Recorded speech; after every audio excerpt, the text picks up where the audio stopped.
What's going on, everybody? Welcome back to the channel. Today, Wizards just released something that I have been wanting to see for a very long time, and that is dedicated dragon-based subclasses in the newest edition of Unearthed Arcana. So we're going to talk about those right now. So this is the document we have received, Unearthed Arcana Subclasses Part 5, providing two new subclass options, the Way of the Ascendant Dragon Monk and the Drake Warden Ranger.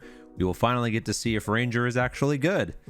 Anyway, let's move on. We have the first subclass here. 3rd level monk gets Way of the Ascendant Dragon.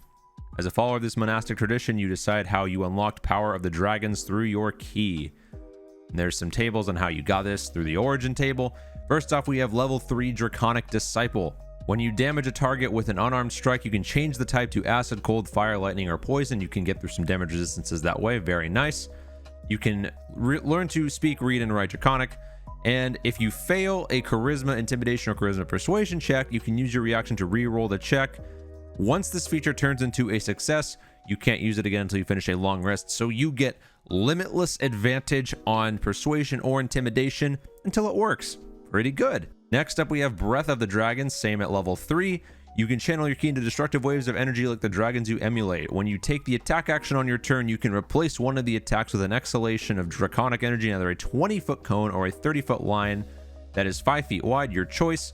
Choose one damage type, either of the 5 listed here.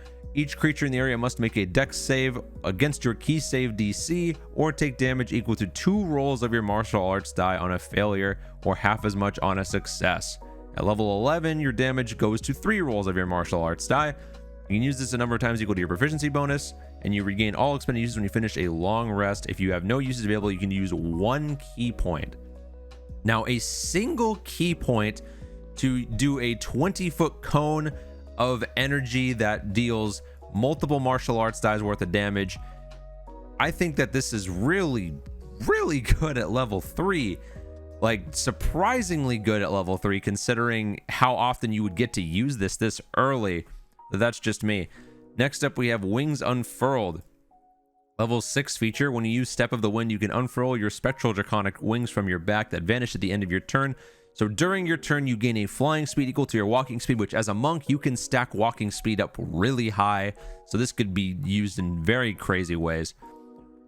You can use this feature a number of times equal to your proficiency bonus, and you regain all uses when you finish a long rest. If you have no uses available, spend 1 key point to do it again. Now, like I said, you can get some really crazy movement speed with some very specific combos from Monk. So being able to fly as far as you could walk with this in mind, this could be there's really some crazy potential here. Next up, we have Aspect of the Worm, 11th level feature. Your power of the Draconic Key now radiates from you, protecting your allies from harm. As a bonus action, you can create an aura of Draconic power that radiates 30 feet from you. For 1 minute, choose Acid, Cold, Fire, Lightning, or Poison. And for the duration you gain, you and your allies within your aura gain resistance to that damage type. Very nice, very versatile. And waves of destruction energy flow out to you and your allies whenever you are attacked. When you or one of your allies in the aura is hit by an attack made by another creature within the aura, oh, wait, it says when the creature is made within the aura, so basically it has to be within melee, and your allies cannot be on the edge of the aura and the enemy outside of it. The enemies and your allies have to be within this 30-foot aura. The target that was hit can use their reaction to deal an amount of damage of the chosen type equal to 1 martial arts die. So would they want to use their reaction on this? Probably, in the advent that no opportunity attacks would be made during that turn. But this is a little bit weak for level 11, but considering how powerful the previous abilities were, not complaining too much. Once you use this bonus action, you cannot use it again until you finish a long rest or use 4 key points. I don't know. That's a little bit of a heavy cost to pay for this. Resistance to the specific damage type, which you can apply to the encounter that you're in, pretty good. But 4, that's a little bit much. Next up, we have Ascendant Aspect, 17th level Way, the Ascendant feature. Your Draconic Key reaches its peak. You gain blind sight of 30 feet. Within that range, you can effectively see beyond anything that isn't behind total cover. Even if you're blinded or in darkness, you can see invisible creatures. So half true sight minus being able to see through illusions. Moreover, you can, unless the creature successfully hides from you. So there it is. When you damage a creature with your breath of the dragon, the energy clings to the target. At the start of each of its turns, it takes damage equal to the type of your breath dealt equal to one of your martial arts dice, so you gain a dot effect on your dragon's breath attack. At the end of its turn, the creature can repeat the save, ending the effect on a success. Okay. When you activate your aspect of the worm, Draconic Fury explodes. Choose any number of creatures you can see within your aura. Those creatures each take 4d10 acid, cold, fire, lightning, or poison, your choice. So this, I feel, probably should have been applied to a lesser degree at level 11, maybe like deals 1d10 or 2d10, just to make it more worth having to expend this much resources to get this ability off. I feel like just having no damage on this, and then at 17th level by the end of the game, probably you're now getting a really good damaging ability or AoE damage effect. But that's just me. The early abilities, really good. Later abilities could be either tuned up or given at an earlier level. That's just my opinion. Next up, we have Ranger. We have the Drake Warden Ranger. Drake Wardens or Rangers use their magical connection to form an enduring bond with a minor dragon, a Drake. This bond allows the Ranger to summon the Drake to their side and share in the awe-inspiring power wielded by dragons. This is exciting. I'm really excited to see where we go with this. Considering how Rangers gain their bond, you can roll on the table here with the dragon. First off, we have Draconic Gift. At 3rd level, you gain, if you can learn to speak, read, and write Draconic figures, and you learn the Thaumaturgy cantrip. A little bit weak, but all right. Next up, we have Drake Companion. Finally, you can magically summon the Drake bound to you. As an action, you can summon the Drake, which appears in an unoccupied space of your choice that you can see within 30 feet of you. The Drake is friendly to you and your companions and obeys your commands. See its aim statistics in the Drake Companion stat block, which uses your proficiency bonus PB in several places. When you summon the Drake, choose a damage type listed in its Draconic Essence trait. You can determine the cosmetic characteristics such as its color, scale, texture, and invisible effect of its Draconic Essence. So just a nice little flavor there. It has no benefit on in-game mechanics. In combat, the Drake shares your initiative count, but it takes its turn immediately after yours. It can move and use its reaction on its own, but it only takes the action on its turn, is the dodge action, unless you take a bonus action on your turn to command another action. Okay, now this may not still be bad. We're gonna keep going. Maybe there's something that doesn't have to happen like that later. That action can only be one on its stat block or some other action. If you are incapacitated, the Drake can take any action of its choice, not just dodge. Okay, I'm still excited about the subclass, but how can... All right, Wizards, let's have a quick heart-to-heart here. Please stop blocking our companions behind actions and bonus actions. Beastmaster Ranger already has to use an action to get their companion to attack. Now, granted, they do have a multi-attack. It can count as magical damage, etc., etc. But this Drake companion doesn't even get a multi-attack. It gets one single bite that it can use on its turn. Please just allow it to act on its own without us having to give something up in the process. That's all. Wizards needs to stop this thing where you need to use your bonus action to have your companion do something. That is very, very outdated. I don't like how we're still on this bonus action to activate your companion, especially if when you're incapacitated, the Drake can do whatever it wants. Anyway, that is so counterintuitive to the previous statement of having to take a bonus action to command it. At this point, we should be able to use our free action, which is to talk, to initiate commands or mentally or telepathically communicate with our companions to initiate orders. This bonus action thing is outdated and it makes the class way weaker than it has to be. Let's keep going. Once you summon the Drake, you cannot do so again until you finish a long rest, unless you expend a spell slot of 1st level or higher to summon it. The Drake remains a number of hours equal to your proficiency bonus until it has reached 0 hit points, or until you use this feature to summon the Drake again, or until you die. Anything the Drake was wearing or carrying is left behind when the Drake vanishes. The fact that it only lasts for about 2 to 3 hours when you gain this ability, as proficiency bonus is around 2 to 3 when you would use this at the start, the dragon must be super powerful. So that's definitely why they did that. Let's go. Drake Companion, small dragon, armor class 14 plus PB, proficiency bonus. That's pretty good. That means that at the start, at level 3, when you get this dragon, the Drake's AC is 16 at the very least. That's very good.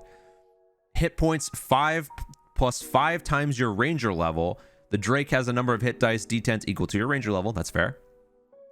So that would be 5 plus 5 times your range level, which you're getting to level 3. So that would be 20 HP at base.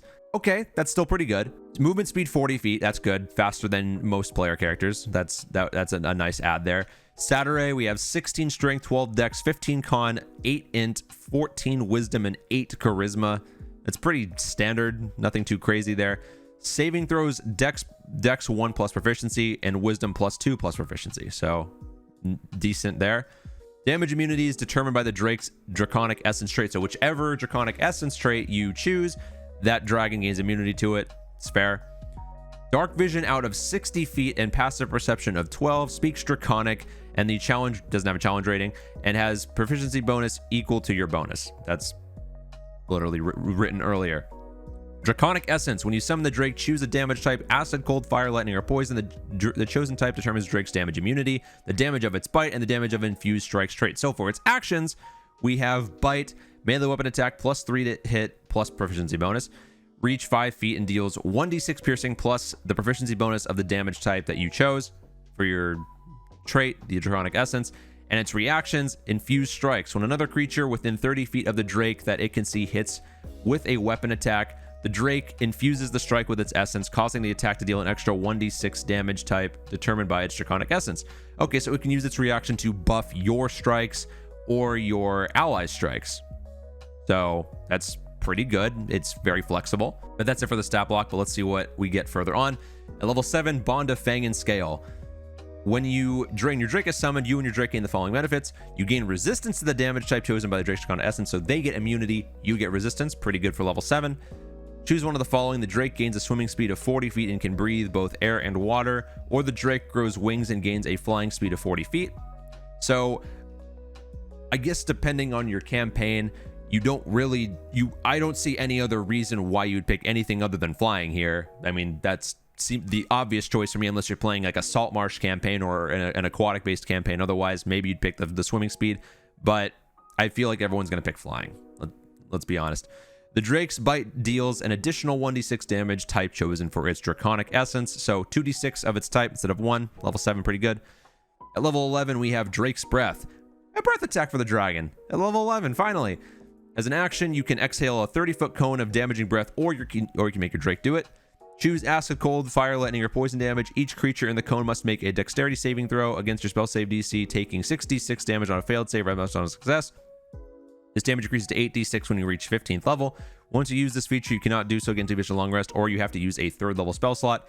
Now, a 3rd level spell slot for rangers, you might actually just want to be using your Dragon's Breath instead of whatever spells you might have, like for damage, unless you're trying to be a utility-based ranger.